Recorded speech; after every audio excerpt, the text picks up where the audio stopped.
Tu es grand, tu es tout-puissant.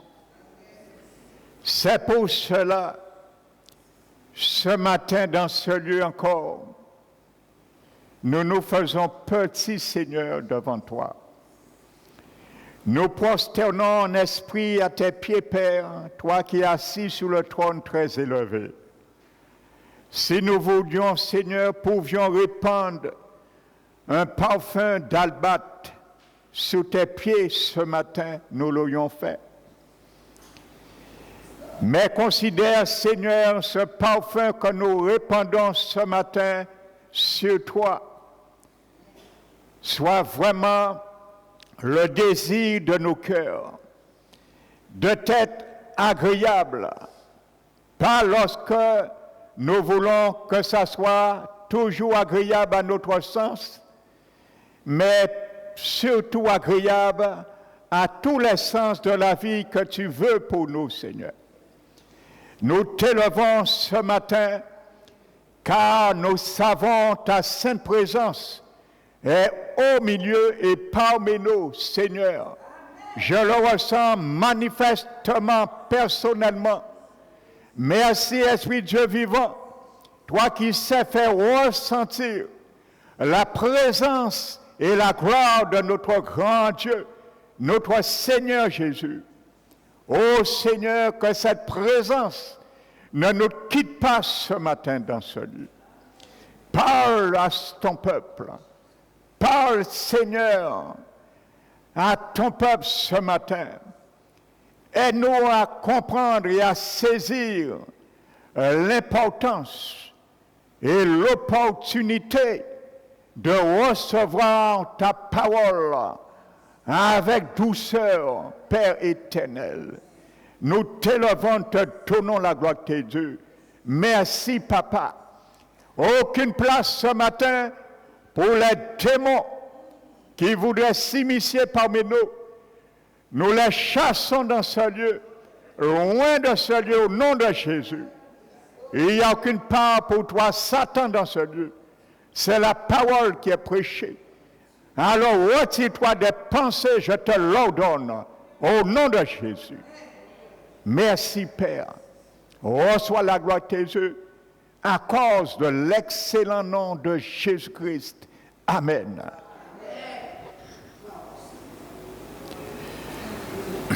Asseyez-vous, frères et sœurs. Amen.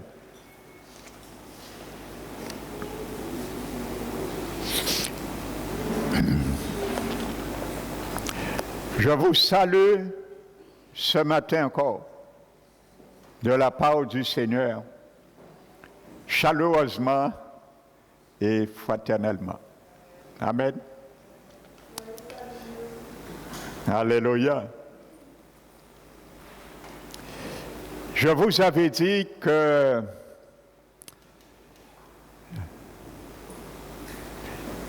le Seigneur m'a mis à cœur de porter un message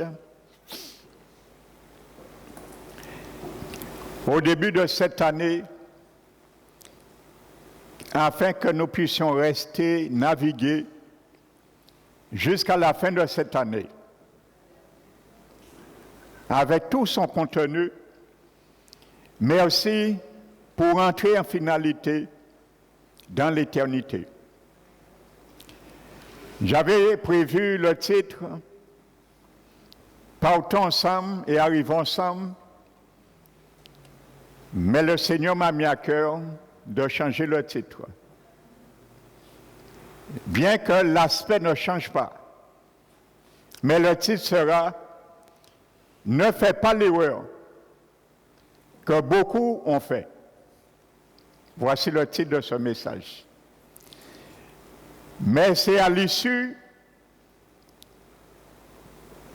de la fin de ce message, qui ne sera pas la fin ce matin, mais à l'issue de la fin, toi-même tu comprendras pourquoi ce titre. Je te laisserai découvrir toi-même pourquoi ce titre, par la grâce que l'Esprit Saint te fera et me fera. Amen. Donc nous allons nous embarquer dans un périple avec la parole de Dieu. Amen. À travers un voyage qui a commencé un jour dans nos vies et qui s'achèvera le jour que Jésus viendra nous chercher, ou le jour qui décidera, avant ce moment, de te prendre ou de me prendre. Alléluia. Donc, nous allons voir cela, frères et sœurs, dans le livre des Actes des Apôtres, le chapitre 27.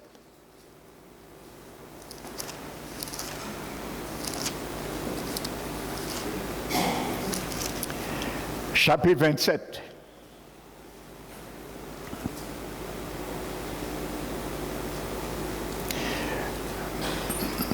Vous savez, vous allez lire l'histoire.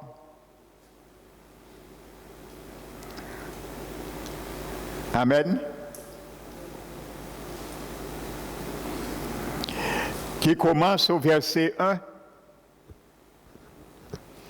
mais qui s'arrête au verset 44. Enfin, tout le chapitre.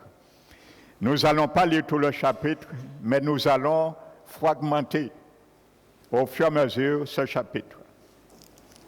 Amen. Mais je t'invite ce matin, pour la première partie, quand tu rentres chez toi, médite et relis tout ce chapitre. Amen.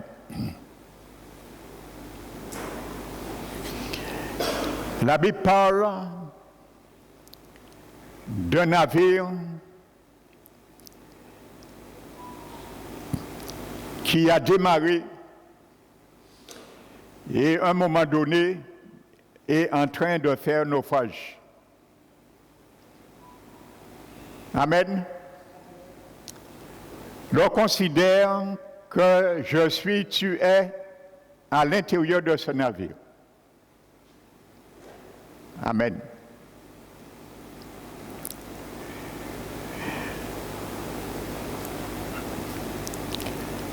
Donc, à l'intérieur de ce navire, tu vas comprendre, mon frère, ma soeur, c'est comme l'Église. Par l'Église aussi, c'est un navire. On peut considérer cela. Alléluia.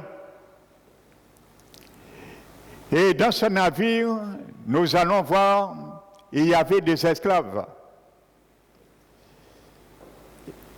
Et il y avait deux types d'esclaves. Amen. Alléluia. À la personne de l'apôtre Paul, il était un esclave aussi. Mais lui, il savait une chose. Quoi qu'il arrive, quoi qu'il se passe à travers cette tempête, lui, il ne doit pas perdre de vue son objectif. Amen. C'était arrivé à Rome. Alléluia. Mon frère, ma soeur, je te dis ce matin, de la part du Seigneur, tout ce que tu comprendras, tout ce qui t'arrivera, ne perds pas le but.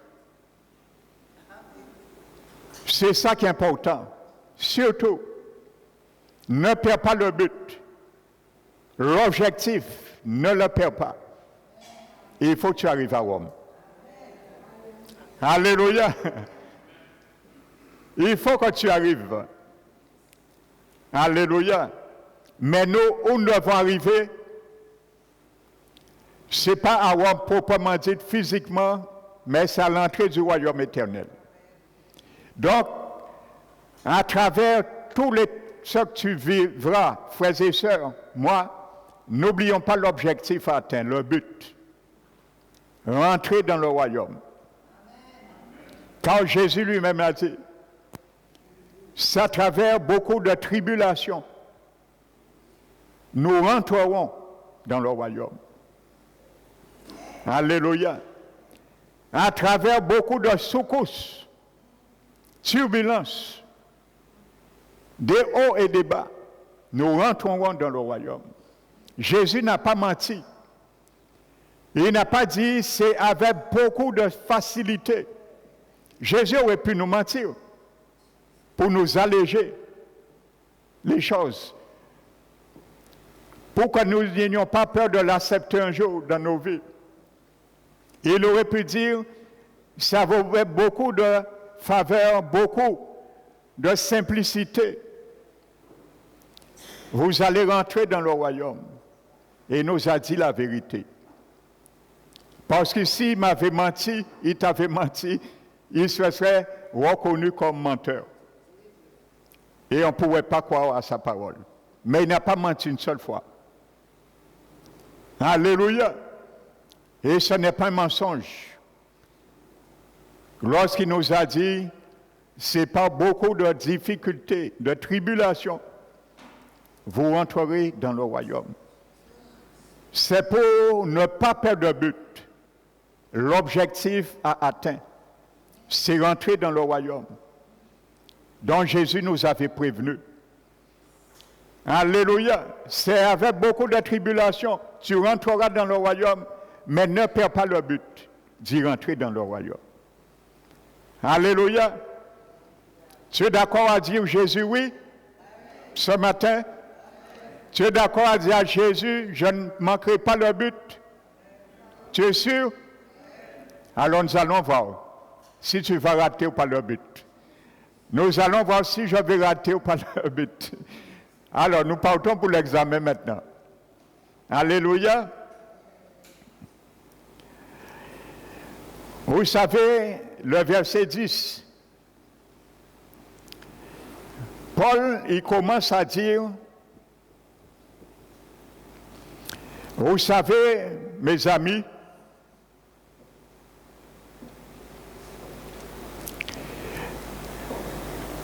que ce voyage ne se fera pas sans péril.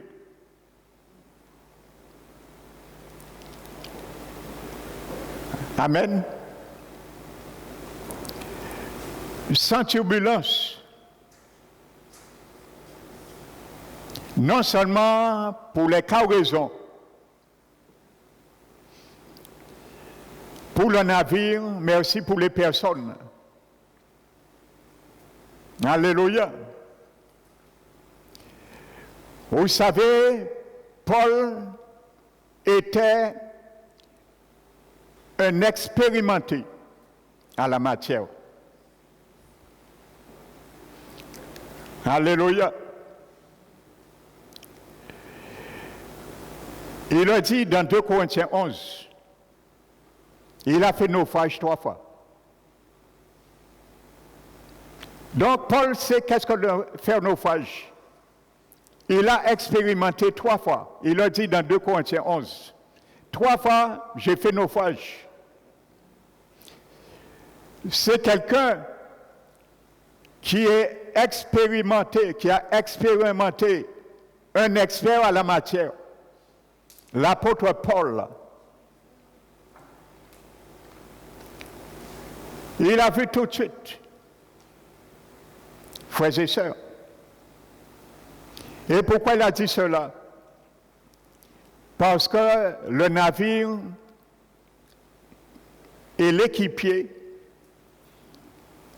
allaient prendre un départ et une direction qui n'était pas propice aux circonstances atténuantes. Alléluia. Donc, à travers la bouche de l'apôtre Paul, le Seigneur nous dit aussi, il y a des départs, des directions dans nos vies qui se feront pas sans dégâts, sans perte. Frères et sœurs. Alléluia. Mais on n'a pas tenu compte des paroles de Paul. Parce que les équipiers, le capitaine savait probablement son métier. Paul était un faiseur de tente. Quand ce faiseur de tente vient nous comme recommandation, nous qui connaissons le métier en nous. Amen. Vous savez, nous allons voir, et la parole de Dieu va nous enseigner qu'il y aura des cargaisons dans nos vies qui va nous empêcher de rentrer à Rome. Il y aura des cargaisons dans notre vie qui risquent de nous empêcher de rentrer dans la porte éternelle du royaume. Et le Seigneur va nous enseigner à les jeter dans la mer. Parce qu'il y a des cargaisons qui vont déséquilibrer le paquebot. Alors nous allons apprendre à les jeter comme ils ont fait pour sauver leur vie. Donc il y aura des cargaisons que tu dois jeter, apprendre à jeter. Et pour cela, il faudra qu'il y ait un vent qui souffle. Le vent qui a soufflé s'appelle Eurakilon. Je vous disais dimanche dernier que ce mot grec, ce vent, c'était un terme qu'on employait parce que lorsque un tel vent soufflait, c'était une tempête qu'on appelle parfait. Ça veut dire lorsqu'il passe, il ravage et il ne fait pas de pitié. Il y aura des Eurakilons qui vont passer dans nos vies pour briser certaines cargaisons, pour les perdre. Quand Jésus a dit, si nous perdons, nous retrouvons au centuple. Mais au moins que nos vies soient sauvées. Au moins notre salut soit sauvé. Perdons certaines cargaisons, mais gardons sauf notre vie éternelle. Ça vaut mieux. Alléluia. Donc l'apôtre Paul avait déjà vu comme un visionnaire. Donc dans l'Église, vous allez comprendre, dans nos vies, il faut des visionnaires. Il faut qu'il y ait des Pauls, frères et sœurs, pour réveiller la conscience. Il faut qu'il y ait des Pauls. Alléluia. Pour remettre les choses, pour équilibrer les choses. Et vous savez, bien souvent, les serviteurs de Dieu, ce sont les Pauls dans le navire. Mais bien souvent, l'équipage veut faire à leur tête. Paul avait dit, ne partez pas de Crète. Le moment n'est pas favorable. Si vous partez, la navigation ne se fera pas sans péril, sans perte. Alléluia. Et tout le monde allait périr. Mais gloire soit rendue à Dieu. Lorsque les choses, ce qui avait été prophétisé, s'était réalisé, est en train de se réaliser. Le Seigneur, dans sa miséricorde, donne à toujours ce Paul le moyen d'y contourner. Alléluia. Et il a dit, le Dieu, Amen, un ange du Dieu, Alléluia, que je connais, Alléluia, et que je sers.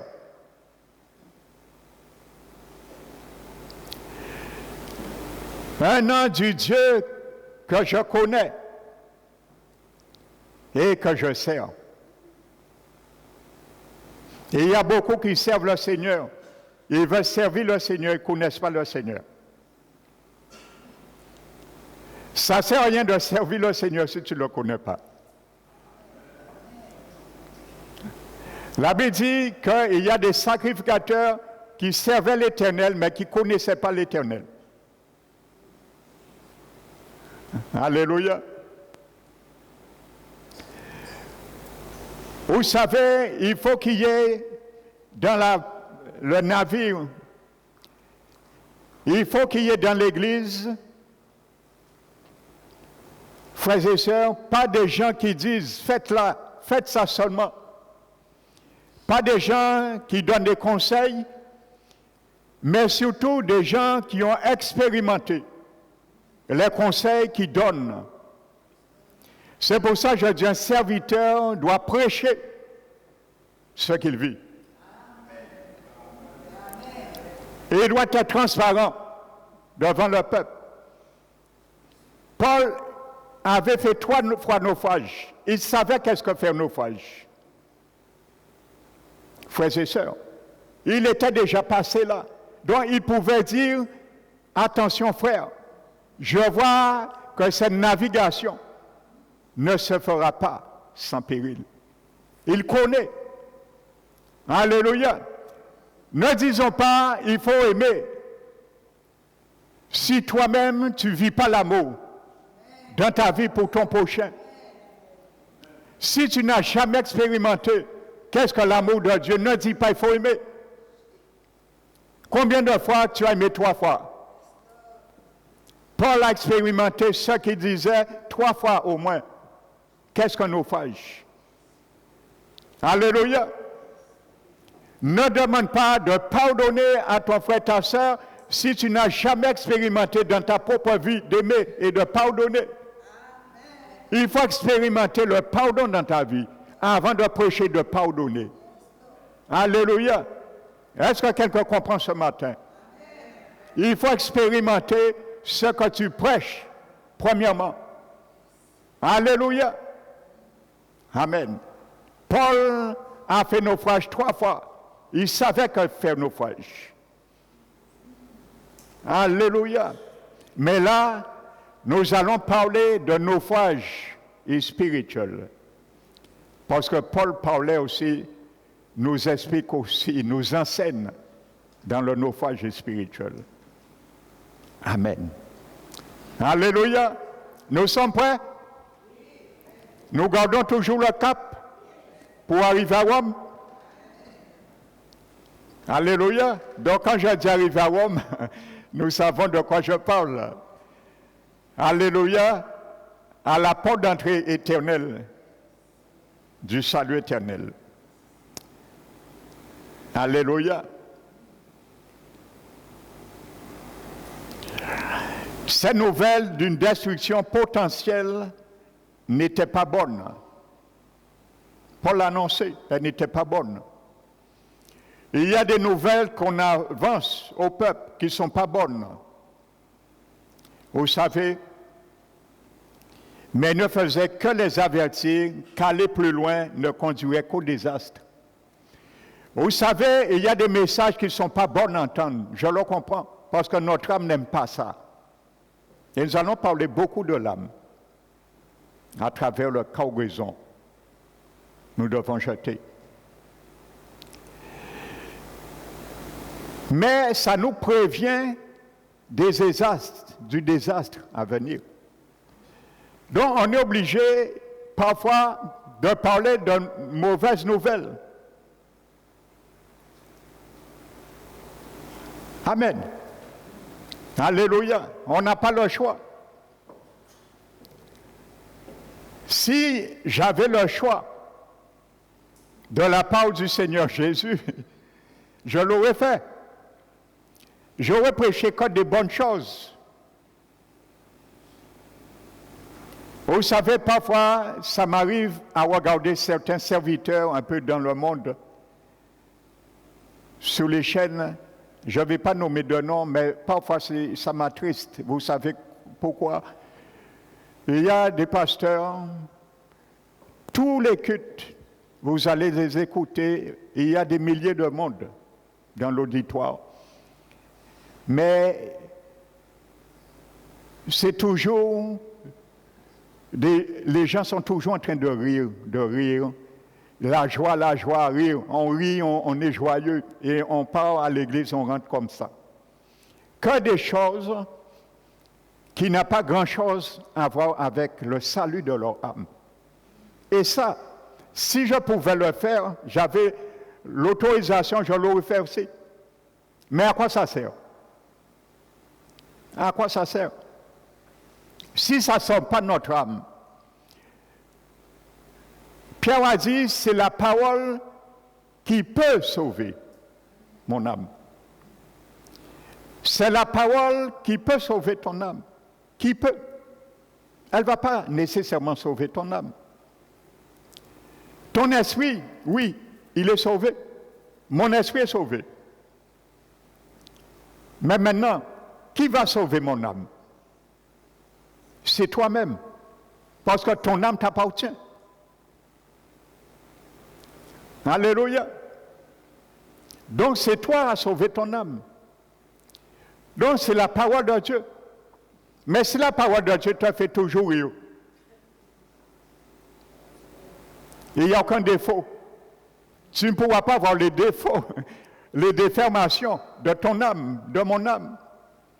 Parce que l'Éternel, sa parole, c'est le scanner, c'est l'IRM de notre âme. Il nous montre l'état de notre âme. La parole de Dieu devient l'IRM, frères et sœurs, l'échographie de notre âme. Il nous montre les déformations.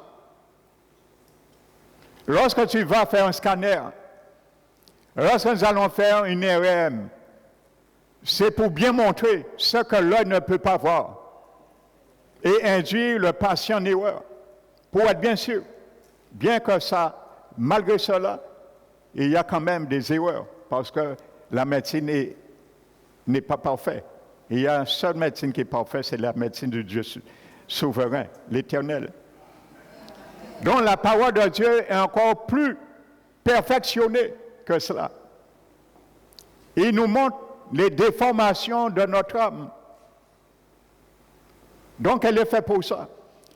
Si on te dit, mon frère, ma soeur, après un IRM, après un scanner, que tu as un cancer au cœur, tu vas rire?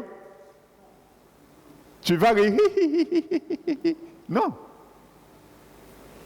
Eh bien, c'est ça. Ça va te faire réaliser que tu as quelque chose qui peut amener à ta mort si tu ne traites pas tout de suite. Eh bien, c'est la parole de Dieu, c'est ça. Amen. Donc, si on prêchait la parole de Dieu comme il faut, on n'aurait pas ri. À chaque fois, il y a un moment pour rire. Oui. De temps à autre, comme je le fais, pour amener un peu, décompresser un peu. Alléluia. Pas autrement, si je ne le fais pas de temps à autre, certains auraient dit, bon, sorti ici, hein.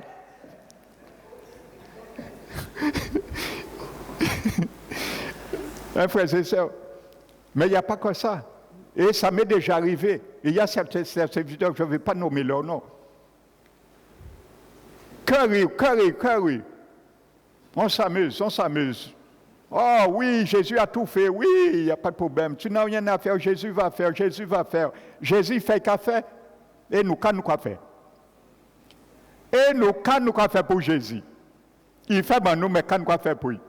Donc si Jésus a fait tout, à quoi bon d'aller à l'église, frères et sœurs? À quoi bon d'écouter l'enseignement du Seigneur? Donc détrompez-nous, hein, frères et sœurs.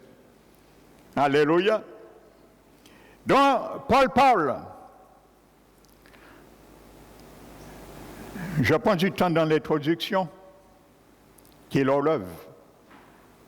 Parce que quand nous allons rentrer dans le menu, ce sera du sérieux.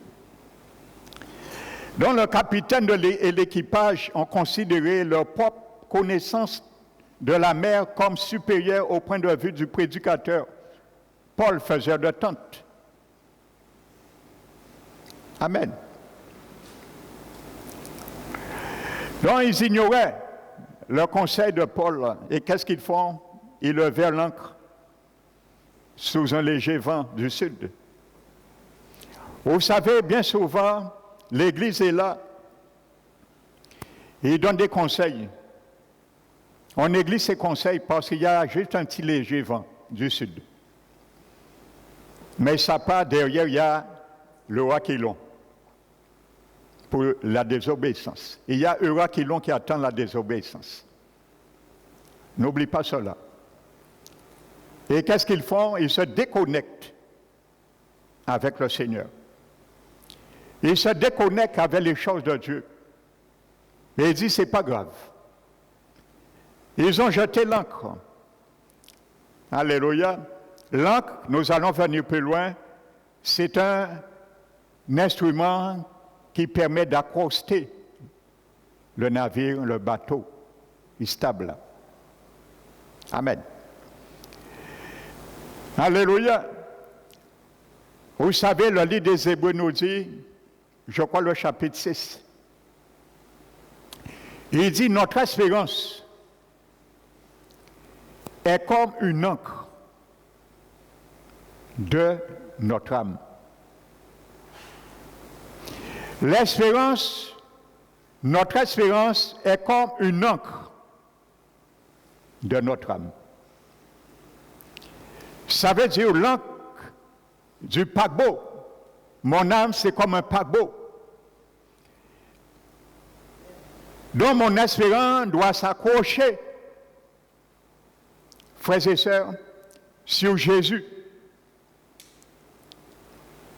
Donc, si je laisse l'encre, je m'accroche. Mais si je retire l'encre, je sors. Alléluia. Et dit, l'espérance, c'est une encre de notre âme sûre et solide. Amen. Sûre et solide. Rien ne doit ébranler, briser cela. Même s'il y a des secousses. Le livre des Hébreux dit, cette encre doit être solide, frères et sœurs, et sûr, et qui rentre au-delà du voile. Cette espérance, l'encre doit rentrer, la Bible dit, Hébreu, au-delà du voile. Le troisième partie du temple, le lieu très saint. Elle pénètre au-delà du voile, où est rentré notre Seigneur Jésus en tant que souverain sacrificateur. Alléluia. C'est là l'encre doit me connecter avec Jésus. Je dois rentrer dans mon esprit où j'étais régénéré et être connecté avec Dieu, avec Jésus, avec sa parole. C'est là mon encre et qui tient mon espérance. Alléluia. Donc Paul parle de l'encre, il parle du naufrage spirituel. Alléluia. Et c'est là que je vais m'entretenir avec toi et moi. Alléluia. Pour stabiliser notre salut, pour stabiliser une église. Parfois, les églises sont ballottées, ils sont contrebalancés parce qu'il y a un déséquilibre. Alléluia. La Bible dit, le proverbe dit, la balance fausse est en horreur à l'Éternel. La balance fausse. Donc, quand il y a une tempête, le bateau est comme ça, c'est une balance fausse parfois. Et en horreur à l'Éternel.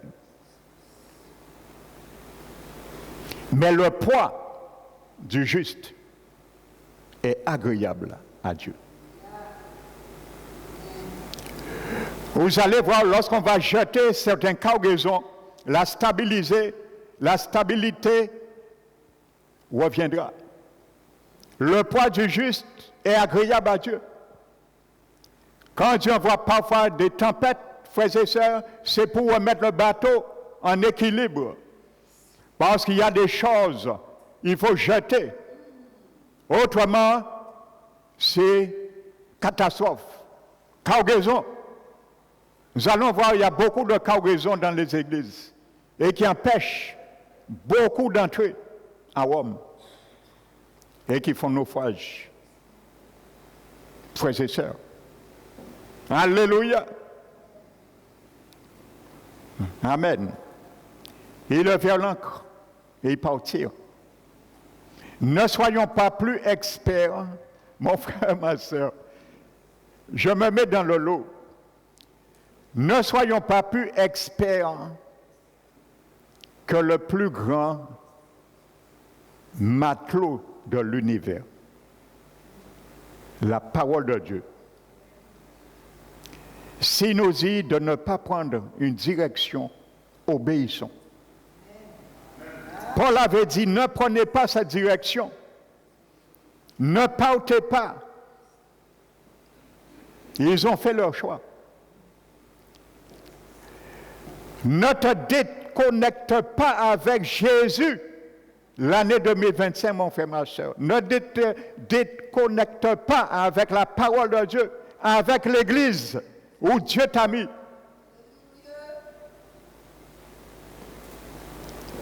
Alléluia.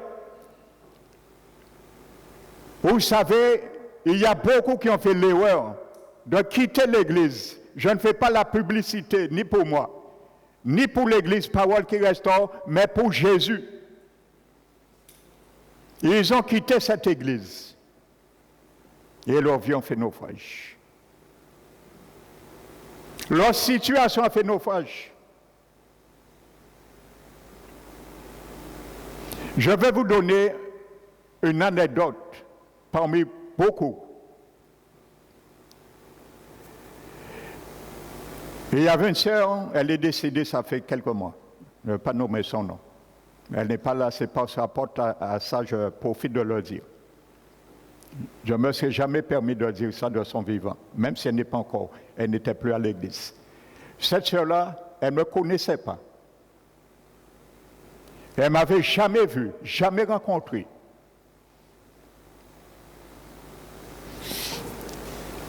Un jour, elle m'appelle sur la radio.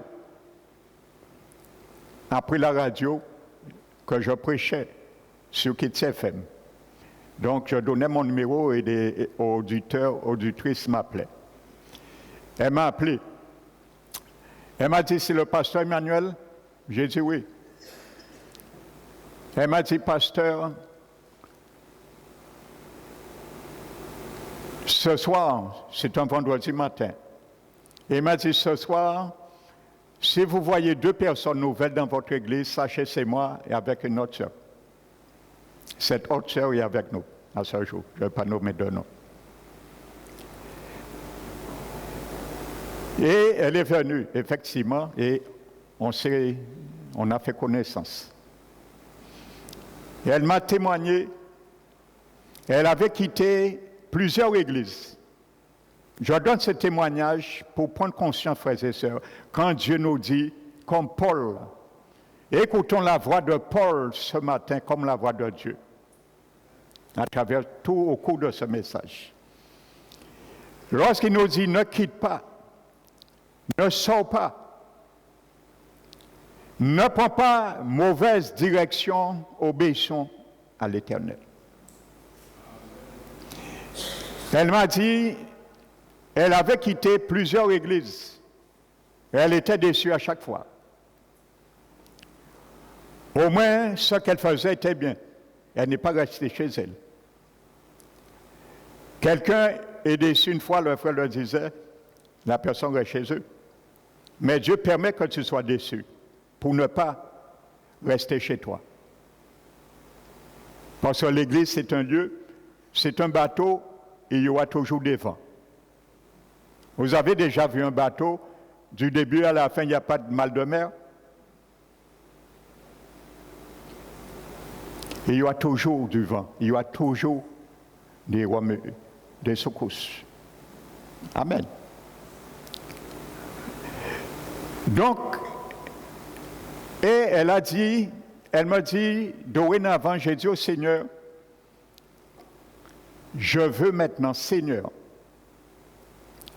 que tu me donnes une église. Je donne son témoignage, hein, pour que je ne quitte plus jamais. Elle avait déjà quitté trop d'églises. Elle a fait cette prière. Et lorsqu'elle a fait cette prière, Dieu lui donne une vision. Et dans cette vision, elle me voit pour la première fois. Elle m'a connu en vision. Mon nom également. Elle me voit en vision et au loin, dans cette vision, je suis en train de vaquer à mes occupations. Et dans la vision, il y a une sœur en Christ, elle connaît, et elle vient dans la vision, hein, et elle vient vers cette sœur et dit à cette sœur, tu sais ma sœur, j'ai déjà été déçu de plusieurs églises. Je veux une église que je ne quitte plus jamais. Dans la vision, la sœur lui tient la main et lui dit, suis-moi. La sœur l'amène dans la vision et l'amène vers moi. Et elle dit, je te présente cet homme, il s'appelle le pasteur Emmanuel, et il a mis sa main dans ma main dans la vision, et c'est fini.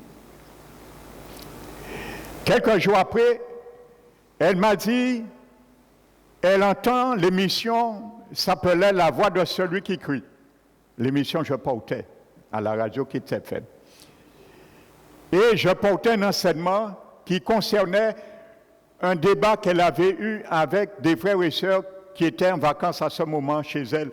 Et ils venaient de partager exactement un thème que j'ai porté. Mais elle a dit que c'est la première fois que sa radio s'est trouvée sur Kitty FM. Je vous donne bien les choses, pour bien montrer les choses, que Dieu, il ne rigole pas, frères et sœurs, avec certaines choses.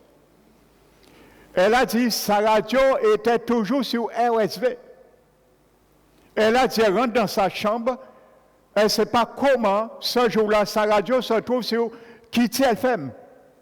Et elle rentre, elle a pris 10 minutes. L'émission durait 1h30. Amen. Je m'attarde un peu, je n'avais pas prévu de parler de cela, mais je m'attarde un peu. Nous avons le temps. Alléluia, le message ne sera pas tôt aujourd'hui. C'était une émission, on payait, l'église payait pour 1 heure d'émission. Après 3 mois, il y a un directeur d'une agence d'assurance, un directeur d'agence d'une assurance, je ne vais pas nommer de nom, qui était chrétien dans une église. Il m'a appelé 3 mois après l'émission. Et il m'a dit, c'est le pasteur Emmanuel. J'ai dit, oui. C'est toi qui portes l'émission sur Kitty FM, La Voix de celui qui crie. J'ai dit, oui. Vous savez qu'est-ce qu'il m'a dit? Il m'a dit, pasteur, je t'ai écouté depuis les 3 mois. 1 heure, ça ne suffit pas. Et il dit, tes enseignements sont trop puissants, attirants. Je prends sur moi. Et il m'a dit, je prends sur moi, demande au directeur de la radio d'ajouter une demi-heure. Je m'engage à payer cette demi-heure. Et ce qui a été fait. Donc l'émission durait 1h30. Et jusqu'à la fin, 5 ans après, la radio s'est fermée, j'ai arrêté. Il a toujours honoré son engagement. Amen. Donc je ferme la parenthèse. Donc la sœur m'a dit, elle a pris les 10 minutes. Et la seule chose, elle a vu ça concordait, elle a eu le temps, c'est de prendre mon numéro de téléphone. Alléluia. Et elle m'a appelé. Elle a dit, c'est Dieu qui lui a donné cette église, par révélation. Elle est restée 2 ans fidèle. Après 2 ans, elle a eu un problème ici avec des sœurs. Et elle a quitté l'église à cause des problèmes qu'elle a eus avec des sœurs. Elle a quitté l'église. Mes frères et sœurs, depuis qu'elle a quitté l'église, que Dieu me pardonne. Sa vie a été vraiment, je vous le dis, un enfer. Que ce soit familial, que ce soit dans l'autre église qu'elle est allée, jusqu'à sa mort. Et elle est morte d'une maladie cancérigène. Donc c'est pour vous dire, frères et sœurs, quand le Seigneur, comme Paul l'a dit, ne faites pas l'erreur de sortir, de prendre cette direction. Ça m'a fait mal. Juste avant sa mort, j'ai rien eu contre elle, elle n'a rien eu contre moi. Hein. Nous avons gardé de bons contacts. Elle n'est pas partie par rapport à moi, loin de là. Elle nous avait même visité avant sa mort, quelques mois avant sa mort. Elle vivait en France. Elle est morte en France. J'ai eu l'occasion de prier aussi pour elle. Amen. Et il y a d'autres aussi qui ont reçu cette révélation. Amen. Notre sœur Jusette, elle est partie dans le Seigneur. Elle a fait le bon choix. Elle n'a pas fait comme celle-là. Elle est venue ici par révélation d'un songe aussi que Dieu lui a donné. Elle a reçu cette église avec une vision. C'est notre sœur, je peux nommer son nom, c'est notre sœur Jusette. Elle est partie. C'était la doyenne de l'église. Amen. Et elle quand elle est venue ici, elle m'a expliqué comment elle est venue. Frères et sœurs, je pense que ce témoignage, c'est quand le Seigneur nous parle et nous conduit dans un lieu. Ce n'est pas parce que ton frère et ta sœur t'ont fait quelque chose, il faut partir. Parce que le diable, il sera toujours là pour servir de ton frère et ta sœur, pour te faire partir et perdre ce que tu as dans cette église pour toi.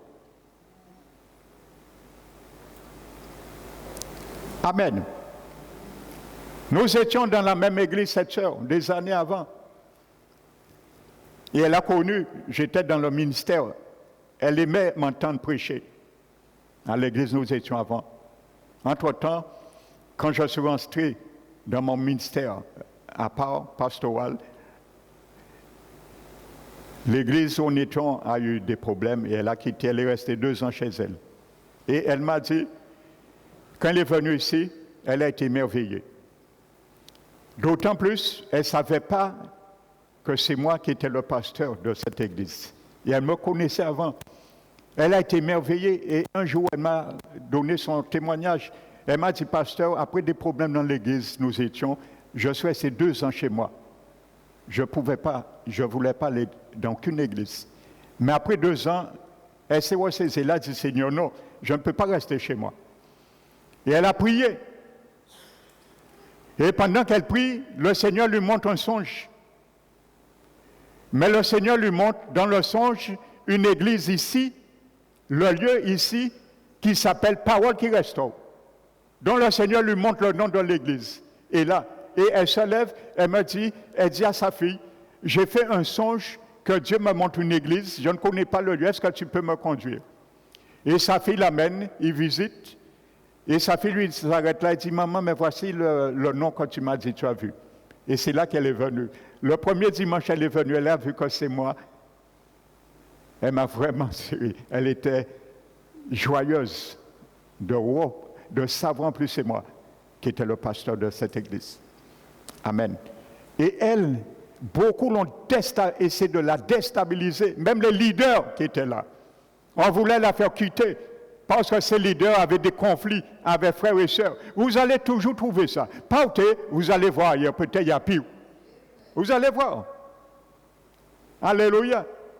Les églises, ce sont des hommes et des femmes imparfaits, comme toi et moi, et qui doivent se parfaire par le Seigneur.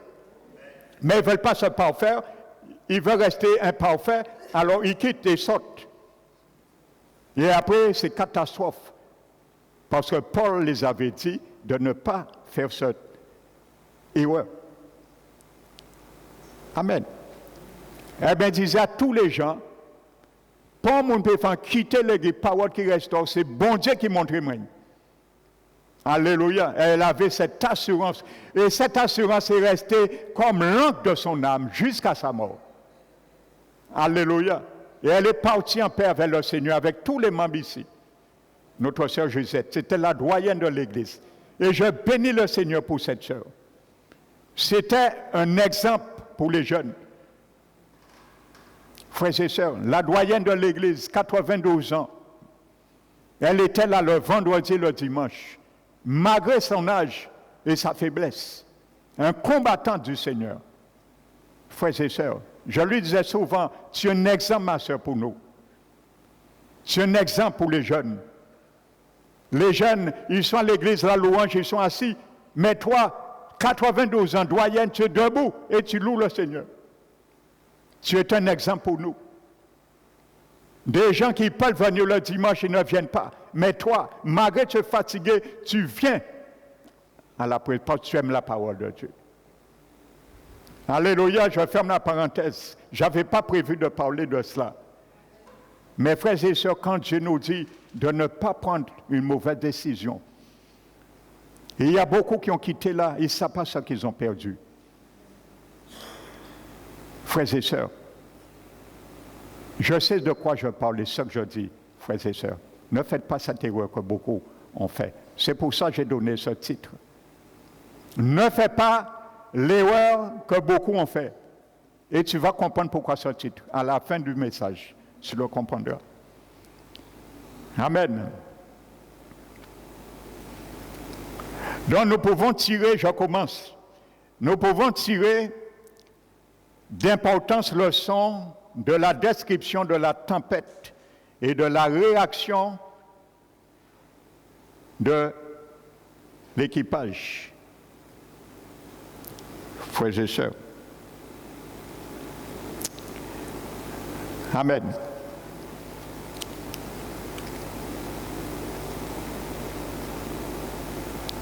Parce que le danger que Paul a prophétisé est devenu une réalité.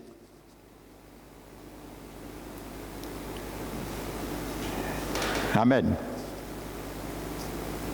Vous savez, Paul, le mot Paul en grec, c'est le mot Paulos. Paul avait un nom italien. Amen. Et ce mot veut dire petit. Donc ceux qui vont passer le cap de toutes les tempêtes sans faire naufrage et arriver au but final, ce sont ceux et celles parmi le peuple de Dieu qui seront petits à leurs yeux. Comme Samuel avait dit à Saül un jour, quand tu étais petit à tes yeux, mais aujourd'hui tu es devenu grand à tes yeux. Et c'est pour ça l'orgueil s'envahit de toi. Petit, Paul, Paulos, ça veut dire petit. Regardez de grandes choses Dieu a fait avec ce petit Paul. Il s'appelle petit. Et Dieu dit, c'est lui-même qui a dit, Dieu choisit les choses faibles du monde pour confondre les sages. Alléluia. Amen. Alléluia. Et un homme, Swingendorf, un des plus grands évangélistes. À ce jour, je n'ai jamais connu d'homme qui a fait de plus grand que cet homme. Swingendorf, un Américain. Cet homme n'avait aucune instruction. Il était illettré. Il ne savait pas lire et écrire. Frères et sœurs, plutôt il ne savait pas écrire. Il a appris à écrire à 20 ans, lorsqu'il s'est marié par son épouse. Et si vous lisez la vie de cet homme, Dieu a utilisé cet homme d'une manière extraordinaire avant qu'il parte sur ce mont terrien. Frères et sœurs, des choses inimaginables Dieu a fait avec la vie de cet homme. Comment les dons du Saint-Esprit se manifestaient dans la vie de cet homme. Des miracles, des délivrances. Amen. Je vous l'ai déjà dit, quand j'ai lu le premier livre de cet homme, j'ai lu son deuxième livre, cet homme a révolutionné ma foi. Je vous le dis, il a révolutionné ma foi. Frères et sœurs.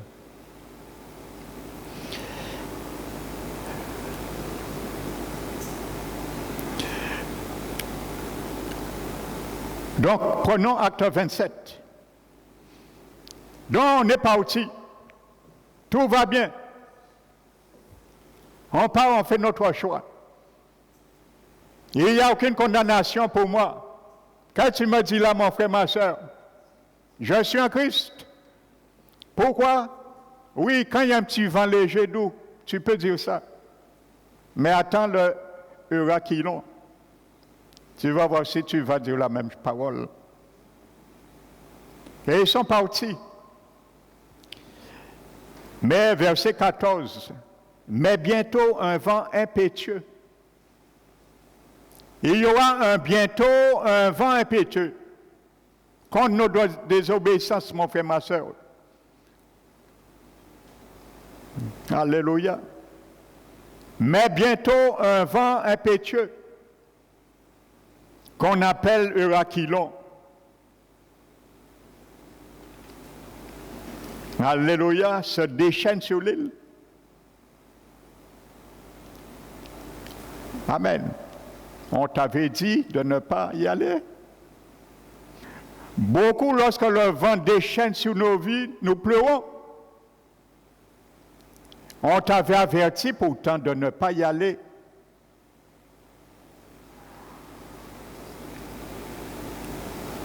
Alléluia, nous allons voir, il y a deux types de tempêtes qui peuvent s'abattre sur ma vie, sur ta vie. Une tempête par rapport à nos désobéissances et aussi une tempête à cause de notre obéissance. Parce qu'il y a des tempêtes aussi qui peuvent se déclencher à cause de ton obéissance.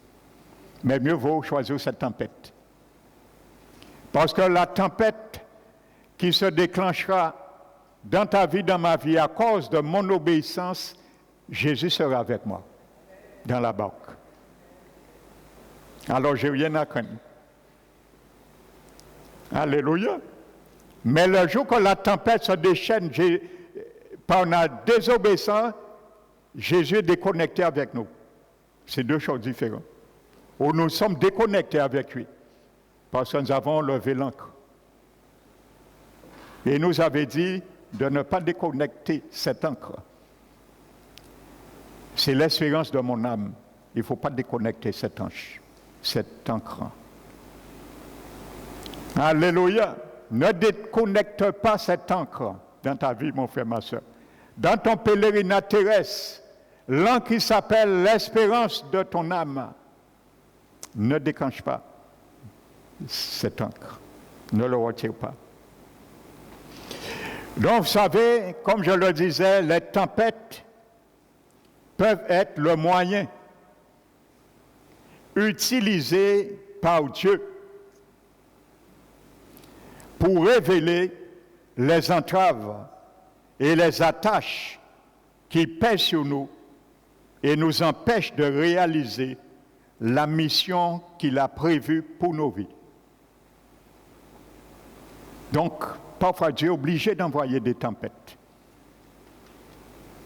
C'est un moyen utilisé par Dieu pour révéler les entraves qui sont dans ma vie, qui sont dans ta vie vis-à-vis de ces choses divines. Et les attaches, des attachements qui pèsent sur nous et nous empêchent de réaliser la mission qu'il a prévue pour nos vies. Donc les tempêtes seront là pour nous remettre, pour mettre toute notre tête en mouvement et réaliser cela et prendre une bonne décision en fonction de, si nous le voulons, bien sûr. Mais si nous le voulons, nous pourrons toujours, parce qu'il pourvoira pour nous, avec nous. Ça dépendra de nous. Ce n'est pas pour nous perdre, mais pour nous gagner. N'oubliez pas, Paul dit un moment, ne faites pas l'erreur. Et voulait faire sauter. Les gens voulaient sauter. Paul a dit, non, ne faites pas cette erreur. Hein. que personne ne saute. Parce que si vous sautez, vous allez perdre votre vie. Mon frère, ma soeur, Dieu te dit au cours de l'année 2025 et au cours de ton pèlerinage sur terre jusqu'à la rentrée du royaume éternel qui est ton Rome. Alléluia, qui est mon Rome. Le lieu, l'objectif n'est pas atteint.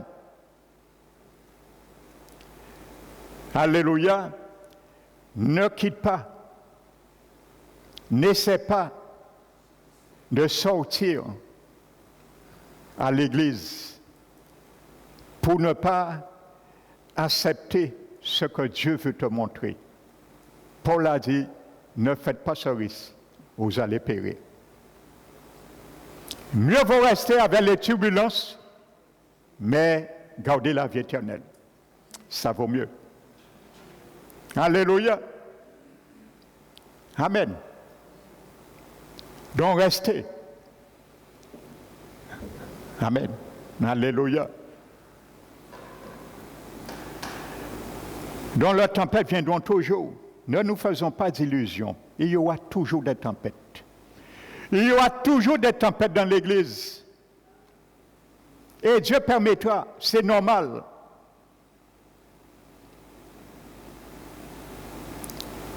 Si Dieu veut voir que j'ai un cœur mauvais, il faut qu'il soulève des flots pour me faire voir que mon cœur est mauvais. Mon frère, ma soeur, si ton cœur est mauvais, il faut que Dieu, un moment, soulève les flots pour montrer que ton cœur est mauvais. Il faut des tempêtes. Alléluia. Donc, il y aura toujours des tempêtes dans l'Église. N'essaie pas l'erreur que beaucoup ont fait.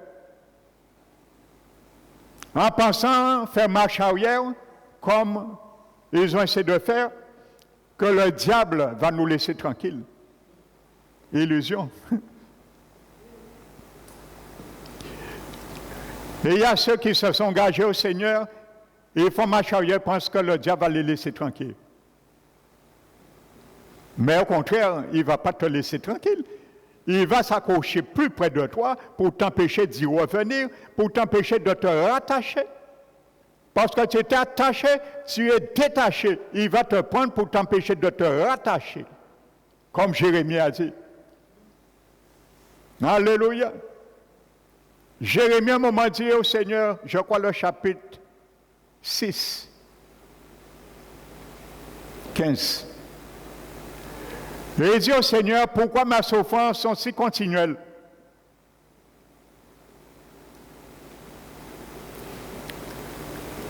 Et mes douleurs ne voulons même pas être guéries.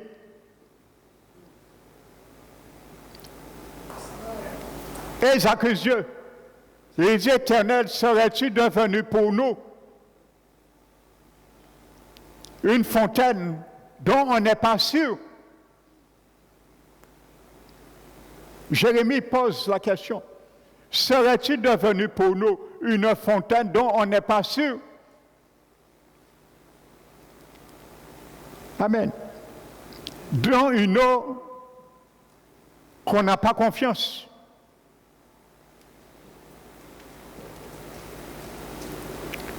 Mais le Seigneur répond. Et il dit, rattache-toi à moi. Amen. Les tempêtes, ce sera des moyens de nous rattacher au sceptre en tant que serment pour ne pas brûler un jour éternellement. Jésus l'a dit dans la parabole du vignoble, chapitre 15. Rattache-toi à moi. Et je te répondrai. Et il y a qui se sont déconnectés avec Jésus, ils ont levé l'ancre. Leur âme est dans le trouble parce que l'espérance n'est plus là. Quand Jésus, l'espérance n'est plus là, il est loin. Notre espérance n'est plus là ou il est au loin aussi. Donc c'est normal que Dieu dit rattache-toi à moi, remets l'encre, jette l'encre. Il stabilise ta vie avec moi. Il stabilise ta communion avec moi et je te répondrai. Alléluia. N'essayons pas de faire l'Éternel nous répondre avant de nous rattacher à lui. Parce que ce n'est pas lui qui a dit de nous détacher à lui. Amen. Et il dit à Jérémie, si tu sais faire la distinction entre ce qui est profane, ce qui est vil et ce qui est sacré, tu seras comme ma bouche. Amen. Alléluia. Donc aujourd'hui, beaucoup. Alléluia. C'est un peu ça qu'ils disent à Dieu quand il y a la tempête occasionnée par notre propre désobéissance. Eh bien, Dieu nous dit, rattache-toi. Les tempêtes sont faites, c'est pour nous rattacher à Dieu. Alléluia. Pour enlever le surplus de poids qui déséquilibre notre vie, déséquilibre notre âme avec les choses de Dieu. Parce que la balance force est en horreur. Il faut remettre la balance comme il faut. Et pour cela, il faut qu'il y ait un poids. Pour stabiliser la balance, le poids s'appelle comment? Le poids du juste est agréable à Dieu. Quand nous allons jeter tout ce qui concerne des cargaisons, la balance reprendra son équilibre avec Dieu, avec les choses de Dieu. Amen. Ce sont ces genres de messages qu'on devait prêcher à ces méga-églises. On appelle ça des méga-églises. Des églises qui ont des milliers de membres. Mais c'est du rire, amusement.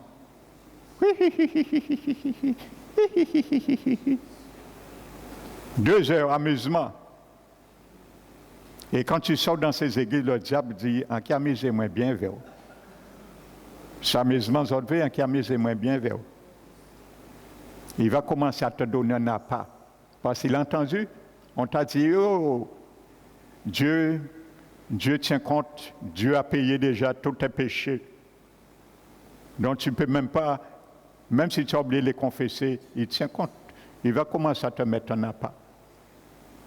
Il va t'attirer un appât. Tu vas devenir insouciant comme l'animal. On t'a un appât, il est insouciant. Parce que lui, on sait bien qu'à vrai, c'est manger à part là, il a senti bon. Insouciant, mais il passe derrière ni abstron là. Ne nous laissons pas mordre par l'instant du diable, là, mais refusons son appât. C'est l'appât qui amène l'instant à nous attraper. Amen. Donc, le combattant, il garde les yeux fixés sur le but. Amen. 1 Timothée, et je crois ce matin, je vais m'arrêter là. Paul parle à Timothée dans 1 Timothée, chapitre 1, verset 19.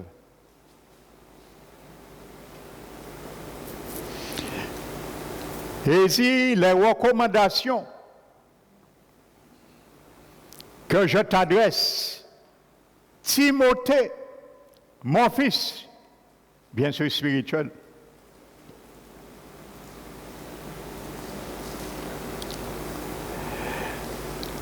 Mon frère, ma soeur, sois un Timothée. Toute ta vie.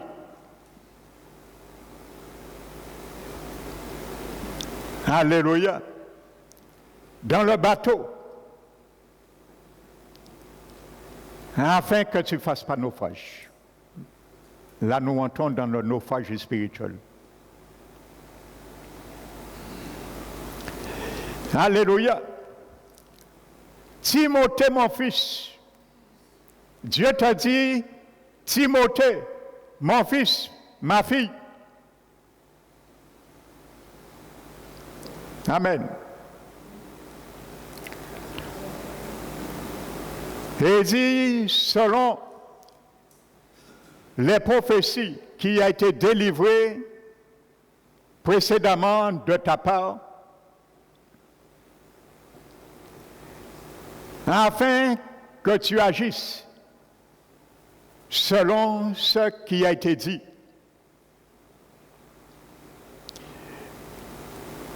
Agis, mon frère, ma soeur, en fonction de ce qui va être dit. Amen. Et il dit à Timothée, combat le bon combat. Parce que dans la tempête, il faut combattre. Il faut combattre.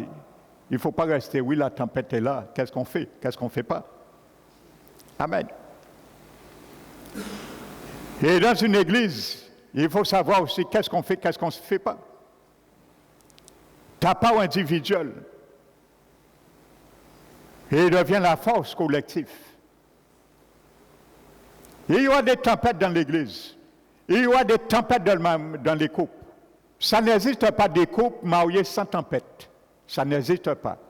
Si on couple pastoral vient dire on a dans le séminaire, qu'un couple a eu parfait, pas une deuxième fois dans le séminaire là ça. Moi j'ai l'occasion d'aller dans des séminaires de couple. Bien souvent il y a beaucoup de mensonges. Le couple pastoral fait comprendre que tout va bien. Mais lorsqu'on connaît, les gens l'envoient, c'est du mensonge.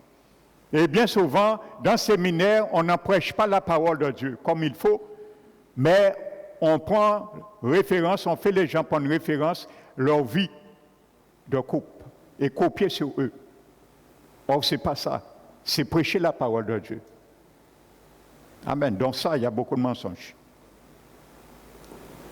Amen. Donc, dans les couples, il y aura toujours des tempêtes. Parce que le mariage même, c'est une exploration. Tu découvres tous les jours. Le jour où tu as dit oui à ton épouse et tu as dit oui à ton époux, tu ne connais pas ni son âme, ni l'état de son cœur. Tu vas le découvrir et c'est là le mariage. On se découvre. On apprend à être découvert et être à nu.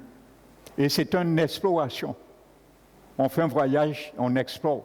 Quand on va dans, par exemple, une sortie à la chute des Mamelles, on exporte, on fait d'escalade, on visite, on découvre des choses. Donc le mariage, c'est ça, on découvre ce qu'il y a mutuellement dans la vie du conjoint. Il y a des risques, parce qu'en faisant une belle promenade, main dans la main, on peut glisser. On peut glisser. Et l'autre dit, heureusement tu me tenais. On peut glisser. Ça peut être humide ce jour-là. Donc on exporte, on explore, on découvre. Mais on ne peut pas dire d'avance, on ne va jamais glisser. Faisez ça. Donc le mariage, c'est ça, en quelque sorte. Alléluia. Donc je ferme la parenthèse. Donc je disais, Timothée,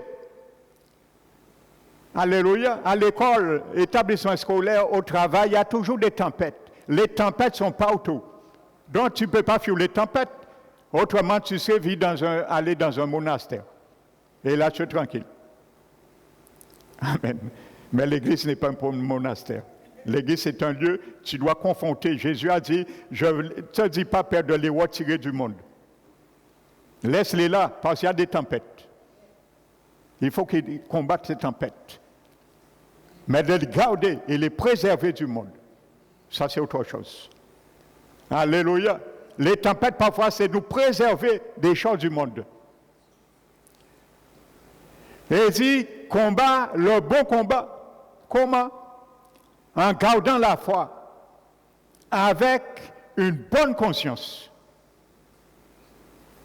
C'est ça qui te permettra de survivre, qui me permettra la bonne conscience. Combat le bon combat, garde la foi, avec une bonne conscience. La conscience, c'est quoi? La conscience, c'est un organe, une fonction de l'esprit humain. Et nous savons, c'est dans notre esprit humain que le Saint-Esprit vit. Donc quand la Bible dit ayant une bonne conscience, ça veut dire une bonne communion, premièrement avec le Saint-Esprit qui vit dans notre esprit, parce que c'est lui qui éveille notre conscience. Et la conscience, c'est un organe qui permet à l'homme de savoir, qu'il soit chrétien ou pas, de savoir ce qu'il fait est bien ou ce qu'il fait est mal. C'est un moniteur intérieur. La conscience. Une bonne conscience. Alléluia. Et il dit, car quelques-uns, je précise, il ne parlait pas aux inconvertis. Il parlait qu'à des convertis, nés de nouveau. Car quelques-uns, dans l'Église, j'ajoute, ont perdu cette conscience. Ils l'ont perdu. Et ils ont fait naufrage. Alléluia. C'est là que je vais venir avec toi. Naufrage spirituel. Ils ont fait naufrage. Donc, ta foi est comme un paquebot qui navigue avec le Seigneur, avec la parole de Dieu. Ils ont fait naufrage leur foi. Et ils ont fait naufrage par rapport à la foi, parce qu'ils ont oublié, négligé la bonne conscience. Amen. La bonne conscience, c'est ça qui va ameubler, c'est ça qui va garder, protéger et nourrir ma foi. Qu'est-ce que Dieu dit? Qu'est-ce que Dieu ne dit pas? La parole vient de ce qu'on entend, la foi. Et la parole vient de ce qu'on entend. Ce qu'on entend vient de la parole de Jésus. Ma conscience m'avait dit, qu'est-ce que Jésus dit dans ça? Pour que je puisse mettre ou pas ma foi. Avec une bonne conscience. Ceux qui ont perdu cette bonne conscience, leur foi a fait naufrage. Et il parle de deux, parmi beaucoup. Amen. Il parle de Hyménée. Alléluia. Et d'Alexandre. Et si vous lisez le contexte, Paul dit, ils se sont opposés contre lui. Est-ce que Paul a dit, j'ai quitté l'Église? Ils ont fait naufrage. Ils ont perdu la bonne conscience. Mais Paul n'a pas dit, à cause d'eux, parce qu'ils vont me mépriser, insulter. Ils se sont posés comme moi j'ai quitté l'Église. C'est eux qui ont quitté. Alléluia. Quand quelqu'un dans l'Église, mon frère, ma soeur, veut te faire quitter l'Église, mieux vaut c'est lui ou elle qui doit quitter. Mais toi, reste demeure. Demeure dans la parole. Lorsque quelqu'un veut te sortir dans la parole de Dieu, reste dans la parole, c'est elle ou lui qui doit partir. Amen. Ce n'est pas Paul qui a quitté. Paul aurait pu dire beaucoup, comme beaucoup disent aujourd'hui, je vais quitter. Parce qu'Hyménée et Alexandre, ils m'ont fait du tort, alors je quitte. Mais il va quitter, il va trouver un filet. Parce que dans 2 Timothée 4, il parle encore de Hyménée et un autre encore, Philette. Et là, ces gens-là, ils se sont détournés de la vérité. Amen. Ils se sont détournés de la vérité. Donc, quand ta foi fait naufrage, mon frère, ma soeur, c'est parce que tu te détournes de la vérité en tout. Amen. Et c'est facile aujourd'hui de se détourner de la vérité. Et il dit, il influençait et il a détourné la foi de beaucoup. Voici ce qu'on trouve aujourd'hui dans le paquebot que Christ navigue avec nous, l'Église. Et il y a ceux qui sont détournés de la foi et ils détournent d'autres en plus de la foi. Ceux et celles qui sont bien à l'aise dans une église, ils détournent ces personnes. Mais nous allons voir, pas aujourd'hui, que dans ton bateau, il y a un type de personne à naviguer avec ton bateau et il y a un type de personne à jeter dans la mer. C'est accepter de naviguer avec des Paul et accepter de jeter des Jonas. Parce que Paul te sauvera du désastre, ce qui a été fait. Mais Jonas va te ramener dans le désastre. Amen. Alléluia. Ça, nous allons le voir. Plus loin. Alléluia. Donc, Paul l'a dit. Il dit, ces gens-là, ils ont détourné. Ils ont perdu. Le mot perdu, c'est un mot grec qui veut dire apothéomé. Alléluia.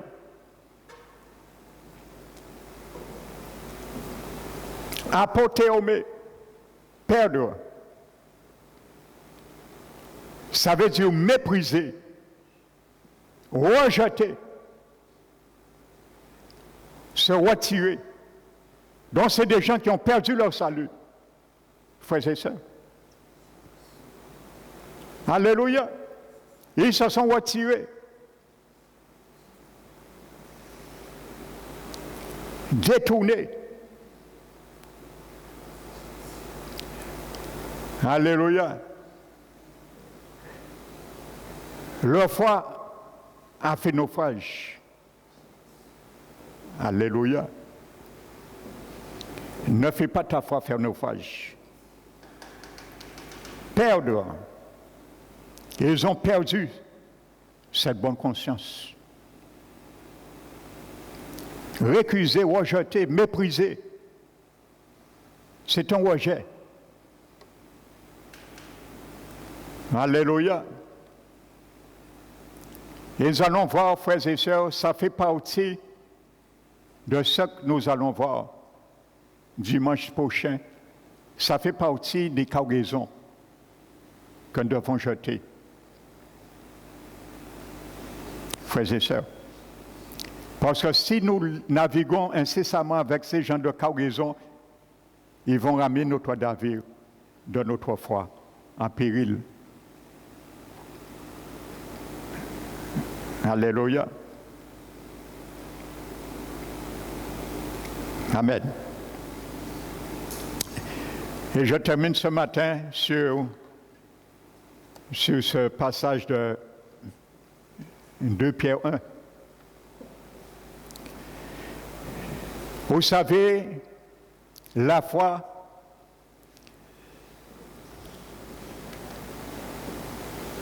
au cours de ces navigations,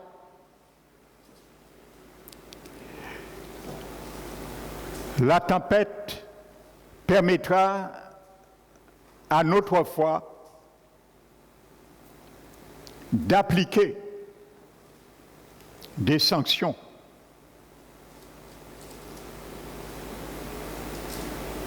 Dans notre vie. Amen. Ça permettra, la tempête permettra à joindre certaines choses à notre foi. Et Pierre nous le sait très bien dans 2 Pierre 1. Après avoir dit que sa divine puissance divine nous enseigne, nous a donné tout ce qui contribue à la vie, à la piété, ainsi de suite. Il dit, ayant de telles espérances, efforcez-vous. Les tempêtes seront là pour m'efforcer, pour t'efforcer, à joindre à ma foi, pour qu'elle ne puisse pas faire naufrage et perdre mon salut en finalité, joindre à ma foi certaines choses. Et la Bible mentionne 7 choses. Ce n'est pas anodin, le chiffre 7. Parce que le chiffre 7, c'est le chiffre de la perfection. Amen.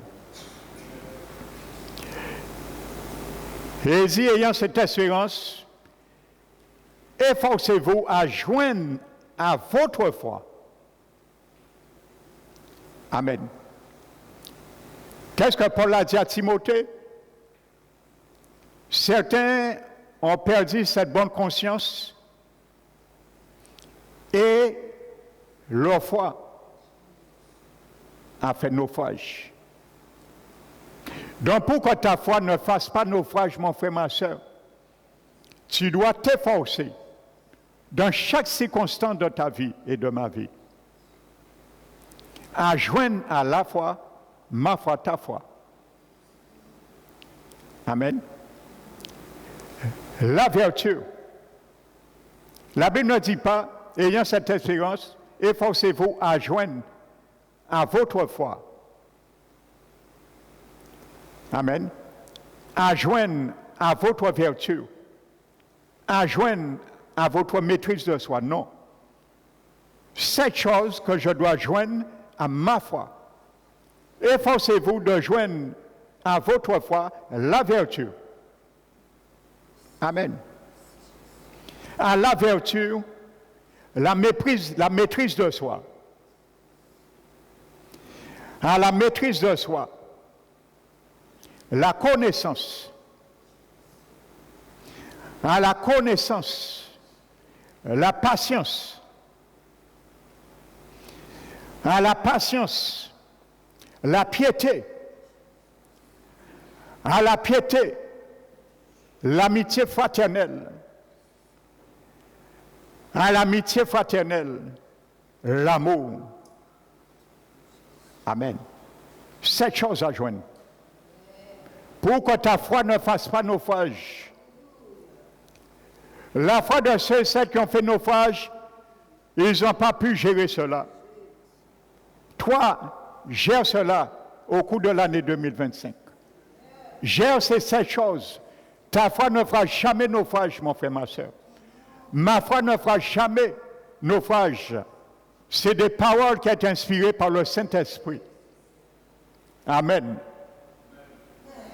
Si beaucoup ont fait tel qu'est Hyménée, Alexandre, Philette et autres, naufrage, c'est parce qu'il y a une faille, une brèche qui a été faite à travers ces 7 principes que Dieu a demandé. Alléluia. Et il a dit, si ces choses sont en vous, c'est 7 choses. Si ces choses sont en vous, elles vous laisseront point oisives, ni stériles, à la connaissance de notre Seigneur Jésus. Jésus, c'est ainsi. Amen. Donc, il dit maintenant, appliquez-vous donc. Ayant ces choses. Maintenant, il dit, appliquez-vous donc à affermir. Ces 7 choses que tu ajoutes, connecte à ta foi, à ma foi, va me permettre de m'appliquer. Alléluia.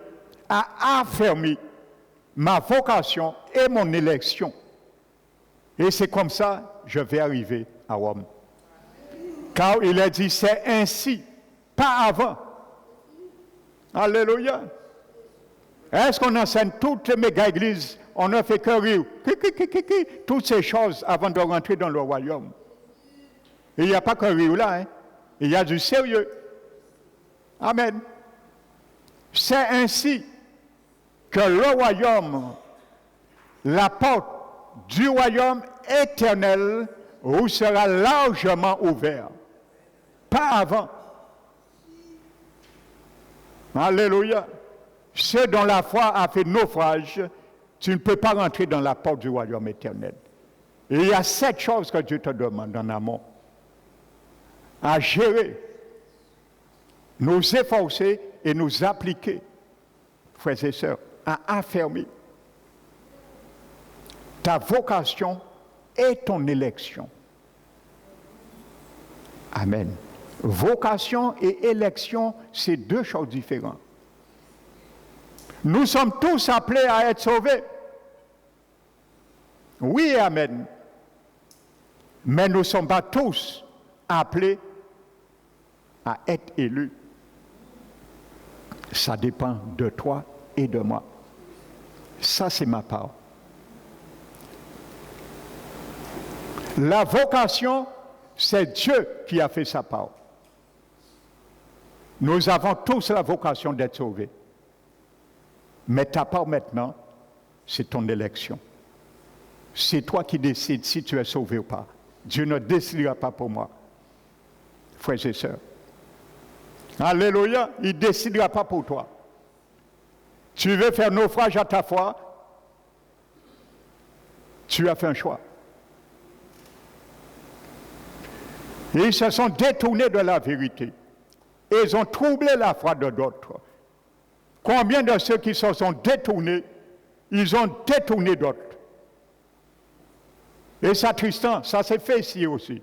Et ça se fait dans toutes les églises. Des gens qui ont amené des gens ici, parce que la personne est partie par vengeance. Il a monté la tête des frères et sœurs qu'il a amenés, il les a fait quitter l'église aussi. Mais Dieu les demandera compte. C'est la méchanceté qu'on appelle ça, frères et sœurs. Alléluia. Donc, frères et sœurs, appliquons-nous ce matin, si c'est mon dernier mot final de ce premier partie de ce message, applique-toi, que je m'applique à affirmer ma vocation et mon élection. Alléluia. Et naviguons, même s'il y a secousses, il y aura des secousses.